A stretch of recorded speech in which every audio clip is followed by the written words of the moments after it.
Gaza के Jabalia में Israel का बड़ा हमला। जी हां, जबालिया में ताबड़तोड़ एयर स्ट्राइक की गई है। भीषण हवाई हमले किए गए हैं जिससे बड़ी तबाही हुई है। लड़ाकों और रिफ्यूजियों को टारगेट किया गया है इस हमले में। ये देखिए तस्वीरें सामने आई हैं जबालिया से।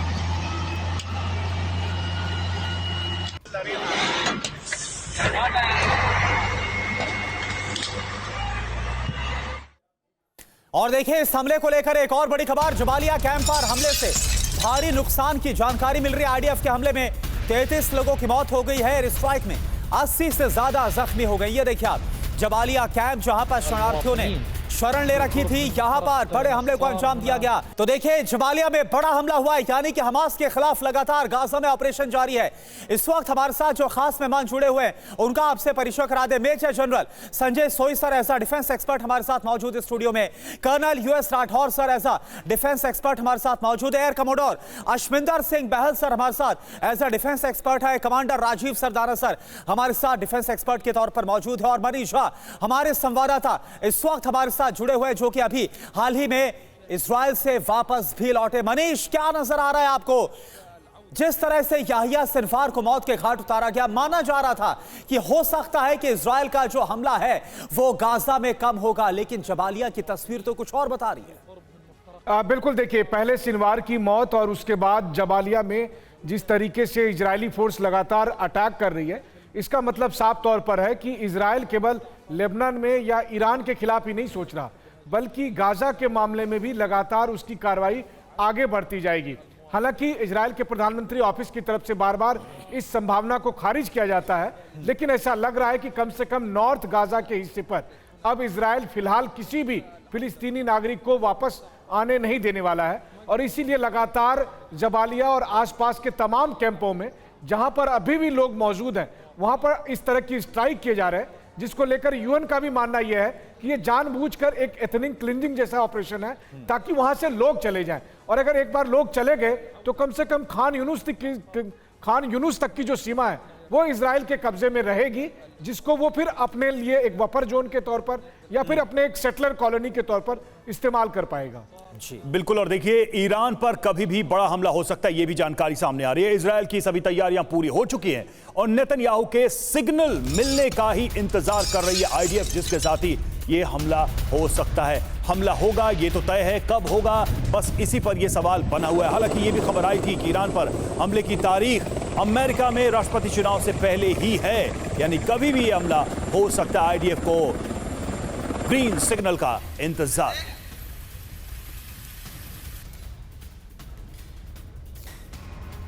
यानी बात तो ये साफ है कि हमला होगा और 5 नवंबर से पहले ये कभी भी हो सकता है। ईरान पर हमले का काउंटडाउन कैसे शुरू हो गया, पूरी जानकारी, कभी भी हमला आखिरकार क्यों अब संभव है ईरान के खिलाफ इजराइल का, ये आप जानिए। ईरान पर कभी भी हमला मुमकिन है। याहिया सिनवार की मौत के बाद कभी भी अटैक कर सकता है इजराइल। बचे टारगेट्स में सिर्फ ईरान पर हमला बाकी है। बिल्कुल, तारीख पहले ही तय हो चुकी है और अमेरिकी राष्ट्रपति चुनाव से पहले यह हमला होगा। इजराइल ने कहा था कि 5 नवंबर से पहले हम अटैक करेंगे। अमेरिका में 5 नवंबर को राष्ट्रपति का चुनाव है। अब तैयारी क्या है यह आप समझिए। इजराइल की सभी तैयारियां पूरी हो गई ईरान के खिलाफ हमले को लेकर। आईडीएफ का प्लान तैयार है, हमला कब होगा, कैसे होगा, सब कुछ तय है। नेतन्याहू से हरी झंडी मिलते ही अटैक शुरू हो जाएगा। बिल्कुल, ये तमाम बातें हैं और सबसे अहम सवाल यह है कि इस हमले के बाद क्या स्थिति पैदा हो सकती है। संजय सोई सर, सवाल यही है कि ईरान पर हमला अगर तय है तो इस हमले से होगा क्या? अगर हम देखें कि ईरान की प्रतिक्रिया वो होगी, क्या पूरा अरब वर्ल्ड झुलसेगा? क्या अमेरिका, रूस, चाइना तक इस युद्ध की आग पहुंचेगी? बिल्कुल रवि, वाकई में देखा जाए तो अगर ये होता है तो युद्ध और भड़केगा। अभी फिलहाल अगर हम ईरान का स्टैंड देखें तो ईरान ने अभी भी यही कहा कि हमला किया तो हम बदला कर लेंगे। पहले भी उन्होंने ये बोला था, यानी कि ईरान ने अपने पत्ता चल चुका है 1 अक्टूबर को। उसके बाद बॉल जो है वो इजराइल के पाले में है। अब इजराइल क्या करता है, क्योंकि अभी देखिए वहाँ पे एक तरफ से हमास को मेरे ख्याल से पूरी तरह से सफाया कर देना चाह रहा है कि जो उनके लीडर मारे जा चुके हैं सबके सब, और अब जो है वहाँ पे हमले करके ताकि एक फ्रंट को वो सुरक्षित करे। दूसरी तरफ वो हिजबुल्लाह के साथ जंग चल रही है, वहाँ से लगातार अटैक होते जा रहे हैं, हिजबुल्लाह की तरफ से ही हमले हो रहे हैं। ऐसे में शायद इजराइल अभी ये सोच रहा है कि किस समय में करूँ, क्या टारगेट्स होंगे, ये सब चीज़ों में काफ़ी डिटेल करना पड़ता है। और मिलिट्री पॉइंट ऑफ व्यू से मैं चाहूँगा, ये कहना चाहूँगा कि ये एक सरप्राइज फैक्टर मेंटेन करना चाहेंगे कि कब हमला करे। अभी ईरान पूरी तैयार है, धीरे धीरे तैयारी उसकी थोड़ा कम होती जाए, अलर्टनेस कम होती जाए। इजराइल जैसे कुछ बयानबाजी दिया कि हम ऑयल इंस्टॉलेशन में हमले नहीं करेंगे, न्यूक्लियर पर हमले नहीं करेंगे, लेकिन ये सब डिसेप्शन का प्लान हो सकता है। क्या ये कुछ और करेंगे हमले की बजाय? क्या वो साइबर करेंगे या वहाँ का तख्ता पलट की कार्रवाई होगी? बहुत से ऑप्शन इजराइल के पास हैं। अब ये देखना पड़ेगा कि वो क्या ऑप्शन एक्सरसाइज करते हैं। रवि जी बिल्कुल, तो हमला होगा और 5 नवंबर से पहले होगा, ये सोर्सेज बतला रहे हैं। और एक और बड़ी खबर, लेबनान में आईडीएफ का बड़ा हमला, दर्जनों मिलिट्री बिल्डिंग्स पर एयर स्ट्राइक की गई, हिजबुल्लाह के नए सेंटर पर बमबारी की गई है। तो एक तरफ हमास का खात्मा करने पर इजराइल उतारू है, दूसरी तरफ हिजबुल्लाह के खिलाफ भी बड़े हमलों को कैसे अंजाम दिया जा रहा है, सुनिए आप जरा और देखिए।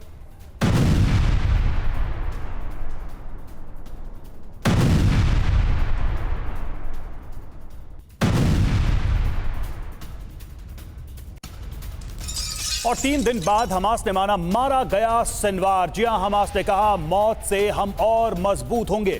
गाजा के डिप्टी हमास चीफ ने जारी किया है यह बयान। गाजा में 16 अक्टूबर को मारा गया था सिनवार।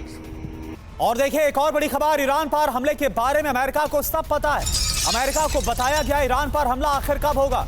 अमेरिका के साथ रणनीतिक साझा पूरी की गई, इस पूरे मामले पर क्या स्ट्रेटजी रहने वाली है। ईरान के खिलाफ जब हमला बोला जाएगा, इसके बारे में इजराइल ने हर तरीके से इन्फॉर्म किया हुआ है अमेरिका को पूरी जानकारी।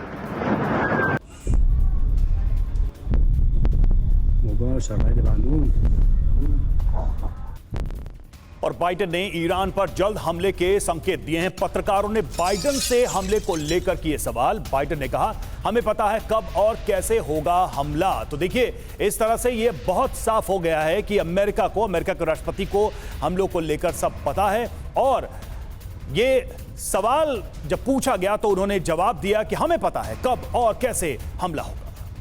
तो देखिए जो बयान है इससे साफ है कि ईरान पर हमला होकर रहेगा। अमेरिका भी इजराइल के साथ है, पूरी जानकारी आपको हम दे रहे हैं। ईरान के खिलाफ जंग में अमेरिका साथ साथ है। जो इंफॉर्मेशन सामने आ रही है और ये बयान जो दिया गया जो बाइडेन की तरफ से, इससे भी साफ समझा जा सकता है। जो बाइडेन के बयान से ये पुष्ट हो गया है कि अब हमला होकर रहेगा और उन्हें साफ का पता है कि कब होगा, कैसे होगा।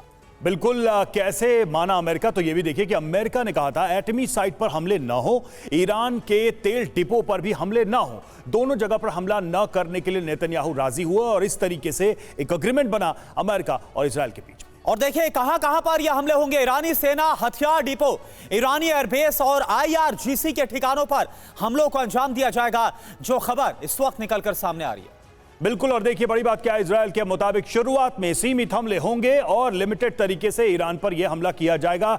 तो स्ट्रैटेजी क्या होगी और कैसे एग्रीमेंट बना, ये हमने आपको बताया कि हमला होगा कब और कहां होगा, यह अमेरिका को पता है। और देखिए यूएस राठौर सर, मेरा सवाल आपसे, पहले यह कहा जा रहा था कि अमेरिका ये नहीं चाहता था कि ईरान के खिलाफ इजराइल हमले को अंजाम दे, क्योंकि ये युद्ध जो लोकल है वो रीजनल वॉर में बदल सकता था। पूरा मिडिल ईस्ट इसमें जल सकता था, झुलस सकता था। लेकिन अब अमेरिका रजामंद हो गया है। क्या आपको लग रहा है कि क्या वो शर्तें रही होंगी, किस तरह से हमला हो सकता है, कैसे सबक सिखाया जा सकता है ईरान को? देखिए करुणा, यहाँ पर कुछ इंडिकेशन ऐसे आ रहे हैं कि शायद हमला इजराइल करे, क्योंकि थार्ड की दूसरी बैटरी भी इजराइल आ रही है। और थार्ड है वो जो कि आपके बैलिस्टिक मिसाइल्स के लिए इस्तेमाल होती है जी। लेकिन यहाँ पर एक चीज़ समझने वाली है कि यहिया सिनवर के मार दे जाने के बाद एक विंडो आती है जिससे इजराइल अपने होस्टेजेस छुड़वा सकता है। अगर ये ईरान पर हमला होता है तो ये सभी पार्टीज़ का रुख बहुत सख्त हो जाएगा और होस्टेजेस की जान खतरे में पड़ जाएगी। मैं ये इसलिए कह रहा हूँ कि इजराइल मान लीजिए हमला ईरान पर करता भी है तो वो एक सांकेतिक हमला होगा। ईरान को उससे बहुत ज़्यादा कोई नुकसान नहीं होना, जैसे कि इजराइल के ऊपर ईरान का हमला सांकेतिक था, शो ऑफ स्ट्रेंथ था। वही चीज़ इजराइल करेगी। हो सकता है इजराइल के हमले से यूएस प्रेसिडेंशियल इलेक्शन में कुछ फर्क पड़ जाए, लेकिन अभी ये मुफीद वक्त नहीं है इजराइल के लिए ईरान को छेड़ने का। ये वक्त है कि हमास नरम पड़ा है, टूट गया है। इस वक्त अपने होस्टेजेस को छुड़वाने का एक सही विंडो है, क्योंकि उन्होंने रिकंस्ट्रक्ट करना है निगोशिएशन को। अगर वो हमला करते हैं तो निगोशिएशंस नहीं होंगे और हो सकता है कि होस्टेजेस की जान खतरे में पड़ जाए। करना जी बिल्कुल ये संभावना है। हालांकि इसको लेकर बहुत ही साफ चेतावनी नेतन्याहू ने दी है कि या तो हॉस्टेजेस को सौंपे या फिर शनिवार से भी बुरा हाल हम करेंगे। और देखिए, ईरान को भी बड़े हमले की आशंका है। अपने ऊपर होने वाले हमलों को लेकर ईरान अलर्ट पर है। हमारा पलटवार विनाशकारी होगा, ये कहा है ईरान ने। ईरानी मिसाइल ठिकाने का वीडियो जारी करते हुए ये मैसेज, ये संदेश देने की कोशिश की गई कि हमला हुआ तो हमारा पलटवार बहुत भयानक होगा। और देखिए, एक और बड़ी खबर, हम इजराइल के साथ जंग के लिए तैयार है, ये ईरान ने कह दिया है। अगले चरण के युद्ध के लिए हम तैयार है, ईरान ने भी बोल दिया है, खुला ऐलान कर दिया है। ईरान ने युद्ध की तैयारी का वीडियो भी बाकायदा जारी किया है। जो मिसाइल टनल्स और जो गोदाम बना के रखे हैं अंडरग्राउंड, वो सब कुछ वीडियो के जरिए दिखाए जा रहे, फाइटर जेट्स को दिखाया जा रहा है, ताकि इजराइल और अमेरिका को बताया जा सके कि आखिर उसकी ताकत क्या है। ये एक्सक्लूसिव तस्वीर इस वक्त हम आपको दिखा रहे हैं। और साथ ही ईरान का ये बहुत बड़ा बयान कि हम भी युद्ध के लिए तैयार हैं। नेक्स्ट फेज का जो युद्ध है, उसके लिए ईरान ने अपनी तैयारी को पूरी दुनिया के सामने रख दिया है।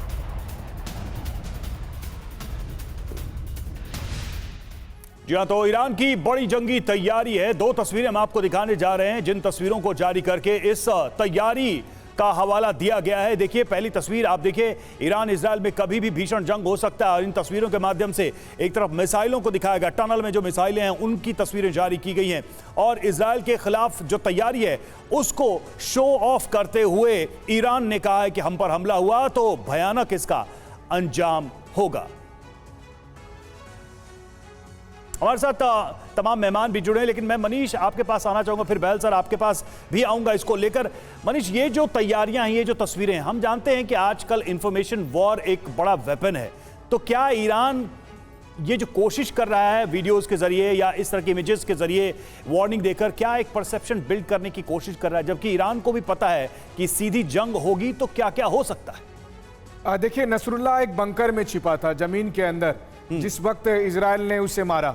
उसके बाद कल जब अमेरिका के रक्षा मंत्री ने कहा कि उन्होंने हूती के 5 अंडरग्राउंड बंकर को B-2 बमवर्षक विमानों से तबाह किया, तो वो भी पाताल के अंदर बेहद गहराई में थे। ऐसी स्थिति में ईरान के ये तमाम मिसाइल जो अंडरग्राउंड बंकर में रखे हुए हैं, वो कितने सुरक्षित रहेंगे अगर इजराइल या अमेरिका उस पर अपना सफल एयर स्ट्राइक कर लेता है। तो अगर आप देखें तो ताइवान और ईरान दो ऐसे मुल्क हैं जिन्होंने पहाड़ियों के नीचे बड़े बड़े बंकर बना रखे हैं। इतने बड़े बंकर जिसमें आराम से फाइटर जेट रखे जा रहे हैं, उसमें फाइटर जेट एयरबेस की एयर स्ट्रिप का इस्तेमाल करते हैं और वहां से उड़ान भी भर रहे हैं। लेकिन इन सब के बावजूद हमने देखा है कि इजराइल और अमेरिका के पास ऐसी टेक्नोलॉजी है जिसके जरिए वो इन बंकरों को ध्वस्त कर सकते हैं। ऐसी स्थिति में अगर इजराइल एयर स्ट्राइक करता है, असली प्रॉब्लम बंकर नहीं है, प्रॉब्लम ईरान के एयर डिफेंस है, जिसको भेदना इजरायली फाइटर जेट के लिए मुश्किल होगा। लेकिन अगर वो मिसाइल से अटैक करते हैं तो दोनों के पास मिसाइल है, दोनों अपने अपने मिसाइल का इस्तेमाल जरूर करेंगे। जी, तो बिल्कुल कुछ इस तरह से ईरान भी अब इजराइल को धमकाता हुआ नजर आ रहा है, अपनी ताकत दिखाता हुआ नजर आ रहा है। चलिए अब आपको बताते हैं कि ईरान की कैसी तैयारियां हैं इजराइल के खिलाफ, पूरी जानकारी ग्राफिक्स के जरिए फटाफट। ईरान की बारूदी तैयारी, दावा किस बात का है? इजराइल को जवाब देने के लिए ईरान की पूरी तैयारी है। और धमकी क्या दी गई? अगर हमला हुआ तो बड़ा पलटवार होगा, इजराइल को विनाशकारी जवाब मिलेगा, इजराइल के दुस्साहस पर बड़ा प्रहार होगा। बिल्कुल, और ये चेतावनी दी गई है ईरान की तरफ से। और खास बातें क्या है, तो ईरान को पता है कि इजराइल जरूर हमला करेगा, और हमले की स्थिति में ईरान पहले से ही तैयारी कर रहा है। मिडिल ईस्ट में मुस्लिम देशों को एकजुट कर रहा है। कुछ दिन पहले ईरानी विदेश मंत्री ने कई मुस्लिम देशों का दौरा किया था, और ये एक माहौल बनाने की कोशिश की गई थी अपने पक्ष में। बहल सर, ईरान के साथ कौन खड़ा होगा? कौन सा ऐसा मुस्लिम देश आपको दिखाई दे रहा है इस वक्त मिडिल ईस्ट में या अरब कंट्रीज में जो वाकई में सीधी जंग होती है इजराइल और अमेरिका के साथ, तो ईरान का साथ दे सकता है? देखिए, ईरान के साथ अभी इस समय अगर हम देखें तो ईरान के साथ डायरेक्टली चाहे कोई हो ना हो, लेकिन इनडायरेक्टली बहुत सपोर्ट आ रहा है। अगर आप नाटो कंट्रीज में देखें तो 3 नाटो कंट्रीज हैं, चाहे वो फ्रांस है, स्पेन है या फिर वो टर्की है, जिन्होंने क्लियरली आइसोलेट नेतन्याहू की स्ट्रेटजी बना ली है। और अगर अरब कंट्रीज में देखें तो यूएई, जॉर्डन, कतार और साथ में सऊदी अरेबिया ने क्लियरली बोला है कि हमारी एयर स्पेस यानी कि वायुमंडल से इनके अटैक्स नहीं जा सकते इजराइल के।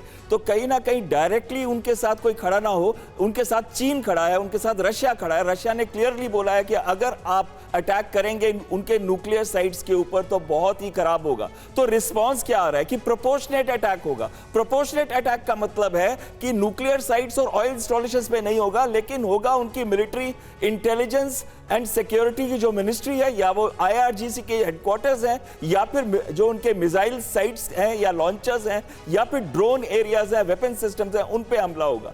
अटैक होगा प्रोपोर्शनेट। अगर प्रोपोर्शनेट अटैक होता है तो वापस ईरान शायद हमला ना करे, पर अगर डिसप्रोपोर्शनेट अटैक होता है, साइबर अटैक तो पहले कर चुके हैं, पर किसी और तरीके से डिसप्रोपोर्शनेट अटैक होता है तो ईरान जरूर हमला करेगा, और डायरेक्टली इनडायरेक्टली दोनों चीजों से हमला करेगा। यानी कि डायरेक्टली भी रिस्पॉन्स करेगा अपने बैलिस्टिक मिसाइल से और रिस्पॉन्ड करेगा अपने प्रॉक्सी से। इसमें बस एक चीज कहना चाहूंगा कि इजराइल के पास क्या सोर्सेज हैं। अगर वो हवाई जहाज यूज करता है, दोनों साइड उसको एयर टू एयर रिफ्यूलिंग चाहिए। एयर डिफेंस सिस्टम जो इनका है मल्टी टियर्ड है, long range, medium range, short range, 300 kilometre से लेकर 50 किलोमीटर तक है। तो एयरक्राफ्ट के इस्तेमाल से ज्यादा अगर बैलिस्टिक मिसाइल का इस्तेमाल करेगा, जो उनके पास है इंटरमीडिएट रेंज बैलिस्टिक मिसाइल भी है उनके पास, और उनके पास है short range and medium range ballistic missile. तो अगर इजराइल इस्तेमाल करता है बैलिस्टिक मिसाइल्स का और कोवर्ट सिस्टम्स का, और जो साइबर की तरह उन्होंने अटैक किए थे, मोबाइल्स या फिर पेजर जैसे हमले किए थे, उनका मल्टी डोमेन अटैक करता है, तो शायद उसका इफेक्ट ज्यादा हो और प्रोपोर्शनेट भी हो। बिल्कुल, तो अगर इस तरह से हमलों को अंजाम दिया जाएगा तो इसका असर भी ज्यादा होगा, विध्वंसक होगा। एक और बड़ी खबर, याहिया सिनवार की मौत पर यमन में हुई है बड़ी रैली। सना में अल सबीना स्क्वायर पर जुटे हजारों की संख्या में हमास समर्थक, हमास और सिनवार के समर्थन में जो नारे लगाए गए वो आप जरा देखिए। और हमास नेता खलील हैया का बड़ा बयान सामने आया। गाजा में सीजफायर पर ही बंधकों की वापसी। हमास ने रखी शर्त, आईडीएफ को खाली करना होगा गाजा।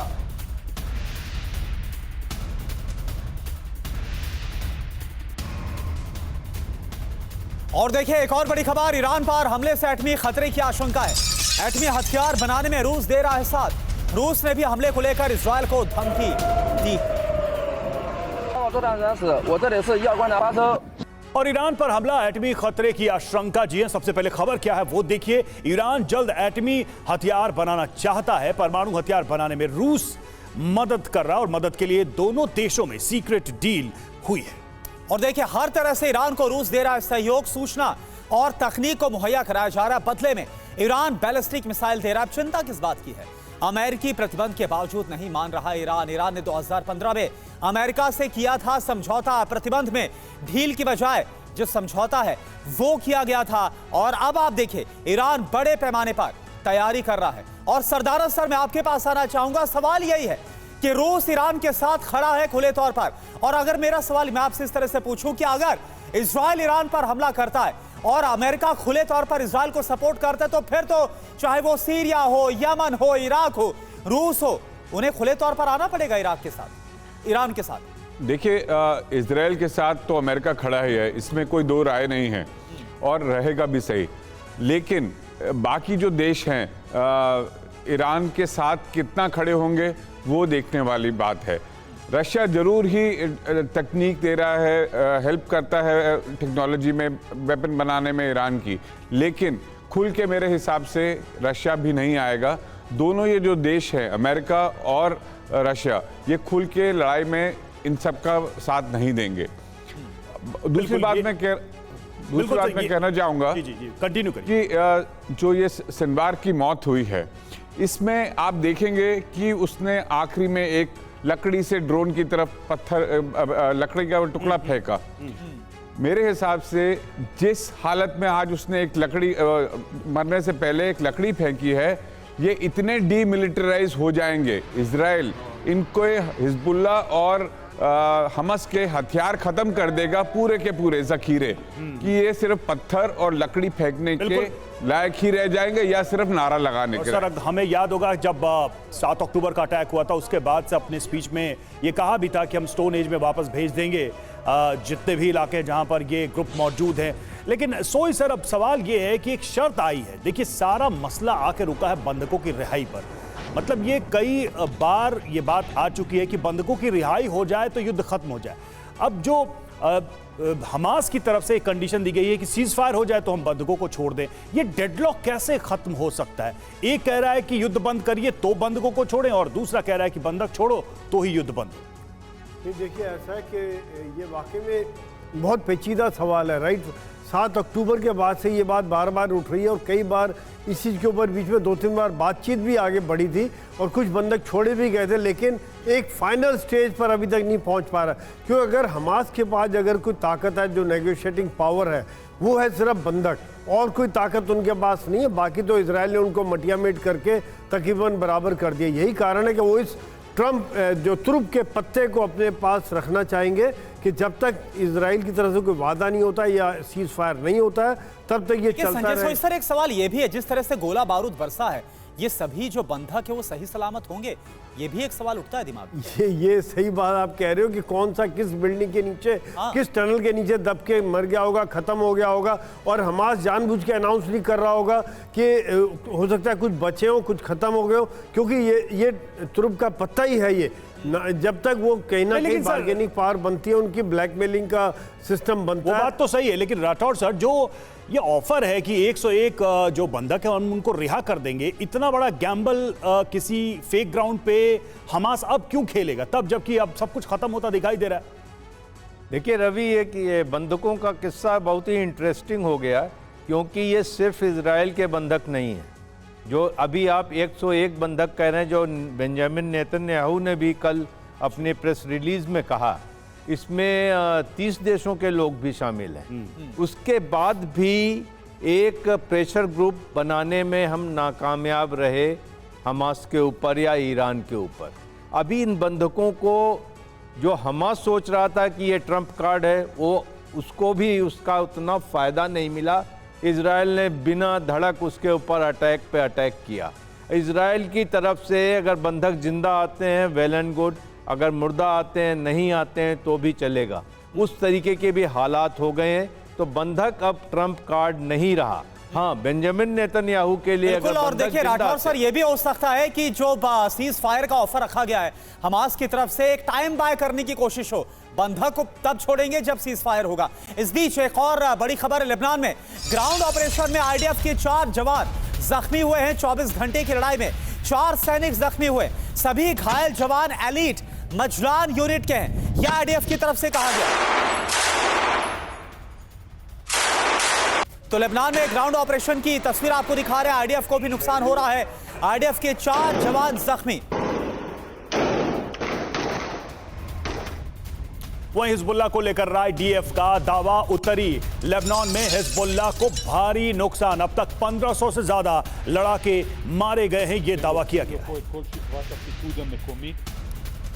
तो देखिए, हिजबुल्लाह पर बड़ा अटैक। बेरूत में भारी तबाही कैसे नजर आ रही। दक्षिणी लेबनान में 1500 लड़ाके ढेर हुए। हजारों हिजबुल्लाह के लड़ाकों ने सरेंडर किया। बिल्कुल, सेना को लगातार बढ़त मिल रही है। एयर स्ट्राइक में भी भारी नुकसान का दावा किया जा रहा है। और कहां कहां हमला हुआ है तो वो जगह भी देख लेते हैं। बेरूत, बेका, मरजा, मरजे, अल मशरफिया, ये वो तमाम जगह जहां पर ये हमले किए गए।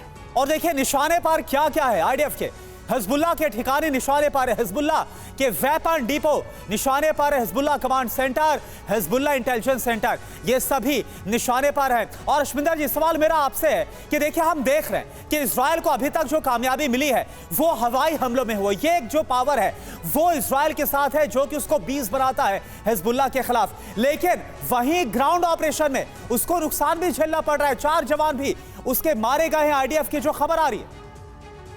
बिल्कुल सही कह रहे हैं आप। जो हवाई हमले हैं, आप अगर देखिए इजराइल की स्ट्रैटेजी, तो उनकी स्ट्रैटेजी है कि अर्बन एरियाज में हवाई हमले किए जाएं और जो मैदानी एरिया है, साउथ लेबनान का एरिया, जो पहाड़ी एरिया भी है और मैदानी एरिया है, तो वहां पे ग्राउंड ऑपरेशंस किए जाएं ताकि टनल्स को और जो बाकी ग्राउंड पे सिस्टम्स हैं उनको डिस्ट्रॉय किया जाए। लेकिन इसके अंदर जब टेरेन का बेस्ट यूटिलाइजेशन, तो जो वहां पे रह रहे आतंकी हैं वही करेंगे, और उनको मालूम है कहां पे टनल्स हैं, उनको मालूम है पहाड़ में कहां छिपना है, उनको मालूम है कि एक जगह से दूसरी जगह कहां जाना है, तो वो घात लगा के हमला करेंगे। तो यहां पे आके जो भी टैक्टिक्स है वो इवेंचुअली ग्राउंड की कांटेक्ट के अंदर इजरायली फोर्सेस के ऊपर भी कैजुअलिटीज होंगी, और वो कैजुअलिटीज ज्यादा होंगी बतौर हवाई हमले से।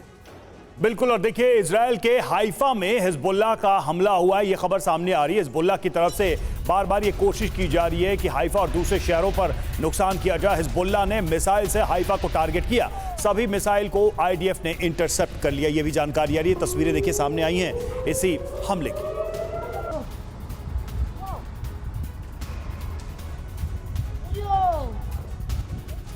और देखिए एक और बड़ी खबर, इजराइल के गलीली पर हिजबुल्लाह ने हमला किया।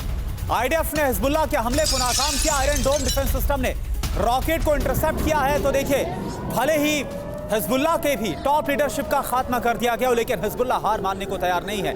लगातार बड़े हमलों को अंजाम दे रहा है। इजराइल के खिलाफ एक और हमले की तस्वीर।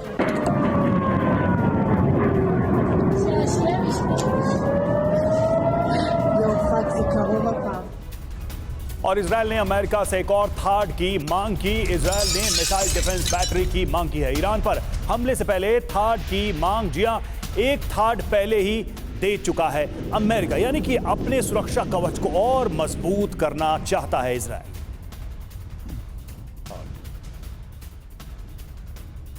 तो देखिए, इजराइल ने अमेरिका से थाड डिफेंस सिस्टम की मांग आखिर क्यों रखी है, हम आपको पूरी डिटेल देते हैं। बिग वॉल का सीधे हम रुख करते हैं, क्यों इजराइल मांग रहा है अमेरिका से और भी थाड डिफेंस सिस्टम। इजराइल को ईरान की बैलिस्टिक मिसाइलों से एक बहुत बड़ा खतरा, आपको याद होगा 1 अक्टूबर का हमला जिसमें कई टारगेट्स को हिट भी कर दिया था। 1 अक्टूबर को इजराइल पर बैलिस्टिक मिसाइल से हमला किया था ईरान ने। और अगर इजराइल ने हमला किया तो ईरान निश्चित तौर पर पलटवार करेगा। बैलिस्टिक मिसाइल अटैक से बचने के लिए थाड की जरूरत पड़ेगी इजराइल को, ये इजराइल समझता है। अमेरिका ने एक थाड इजराइल को भेज दिया है और ये दूसरे थाड की डिमांड यहां पर की गई है। सरदाना सर, ये बिल्कुल तय बात है कि ईरान से मिसाइलों की बरसात इजराइल के ऊपर होगी, इजराइल को अच्छी तरह से पता है। अब ये दूसरे थाड की डिमांड क्या इस बात पर मुहर है कि हमला होना तय हो चुका है, बस दिन गिने जा रहे हैं? बिल्कुल। देखिए, इजराइल अपने आप को बिल्कुल सुरक्षित करके ही अटैक करेगा। उसने देख लिया है कि अगर 190 के करीब मिसाइल, बैलिस्टिक मिसाइलें भी आई तो उसका कोई हम पर, इजराइल पर इतना भारी नुकसान नहीं हुआ। ठीक है, कोई जान नहीं गई, लेकिन अटैक तो हुआ, उसकी सरजमी पे ये मिसाइलें आके तो गिरी। लेकिन इस बार उससे भी अगर दोबारा पलटवार इनके अटैक करने के बाद ईरान से जो आएगा अटैक, उससे बचने के लिए ये इन्होंने थाड की दूसरी मांग रखी है, दूसरा सिस्टम। तो इस बार वो एक बैलिस्टिक मिसाइल तो क्या, एक कागज का एरोप्लेन भी अंदर अपने एयर स्पेस में इजराइल नहीं आने देगा। सरदाना सर, और आपने ये सही कहा कि ऐसा साफ नजर आ रहा है कि पहले अपना डिफेंस मजबूत कर लेना चाहता है इजराइल, और इसी के बाद ईरान पर कभी भी हमला 5 नवंबर से पहले हो सकता है, यानी अगले 10 से 15 दिनों के अंदर यह हमला संभव है। आप सभी खास मेहमानों का बहुत बहुत शुक्रिया हमसे जुड़ने के लिए, बात करने के लिए।